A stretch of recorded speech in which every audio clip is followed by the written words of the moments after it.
Live from KPRC, this is Channel 2 News at noon. One of the most shocking presidential elections in decades. Donald Trump with what some are calling a surprising win over Hillary Clinton. Clinton addressing supporters moments ago. I know we have still not shattered that highest and hardest glass ceiling, but someday someone will, and hopefully sooner than we might think right now.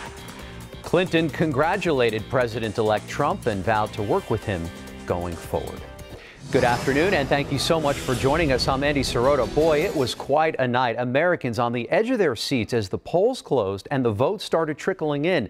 Today, we now know we are on the threshold of a new era set to begin in the White House. Moments after Hillary Clinton spoke to her supporters this morning, President Obama addressed last night's developments from the White House.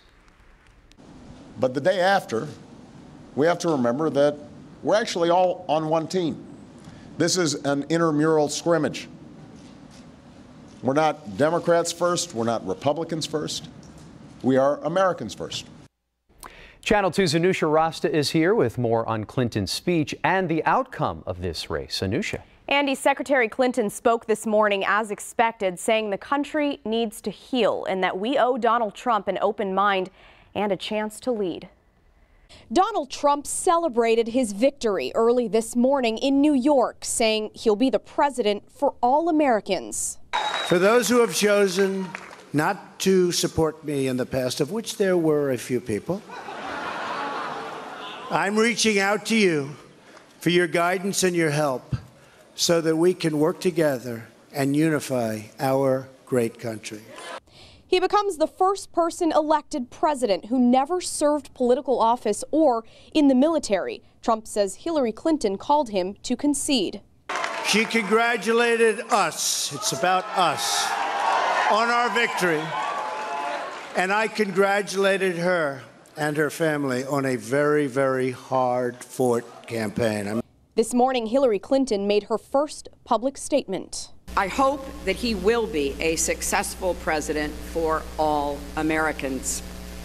This is not the outcome we wanted or we worked so hard for, and I'm sorry that we did not win this election. As news broke that Trump would be the next U.S. president, stock markets overseas tanked and the American markets became chaotic. Houston financial planner Richard Rosso says the key for you is not to make any sudden decisions about your investments. What you don't want to do today, whether you're happy or whether you're sad, because either way you might do something, don't sell anything, don't buy anything, just step back.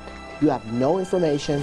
All you have information about is who won and who lost, and then you're going to use it to make a decision with your money. It's not a good idea. Also important to note, at one point, Dow futures fell more than 800 points, but by the time the opening bell rang this morning, U.S. stocks only had minor gains and losses. Andy? Some great advice there, Anoushah. Thanks so much. Here is a live look now at the Dow Jones Big Board. As Anoushah mentioned, you can see that stocks are responding well to Donald Trump's win. Futures trading overnight was halted briefly due to a plunge, as Anoushah mentioned, of nearly 800 points. Global investors also worried, sending international stocks plummeting.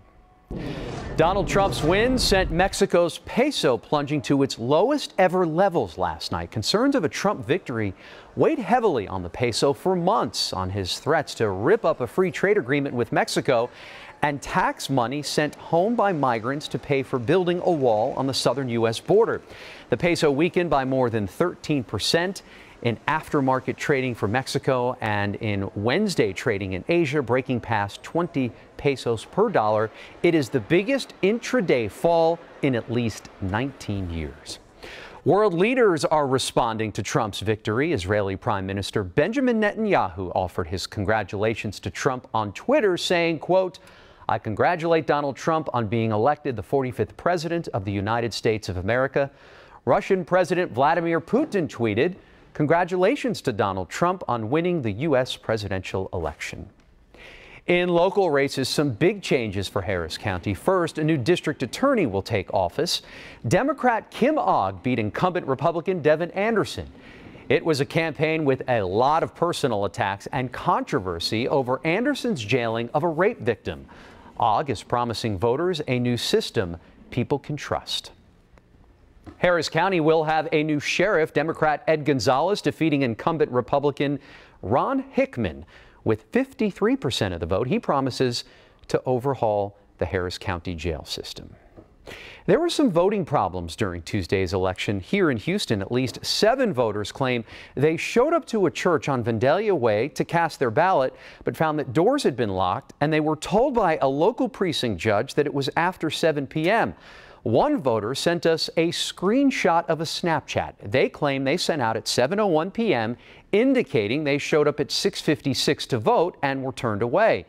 The voters were so upset they waited around at the church for more than an hour, hoping for a change of decision. But the county ruled the precinct judge makes the final call.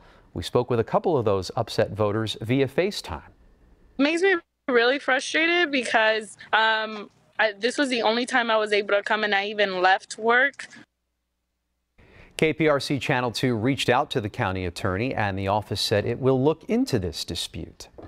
And stay with Channel 2 for complete election coverage. You can view election results on our website, click2houston.com. It's all right there on our homepage. And we have a programming note to tell you about. We will air a full hour of NBC Nightly News starting at 5:30 this evening. That means our 6 o'clock newscast will be pushed back to 6:30. So again, Nightly News airs for 1 hour tonight from 5:30 to 6:30 p.m., followed by Channel 2 News.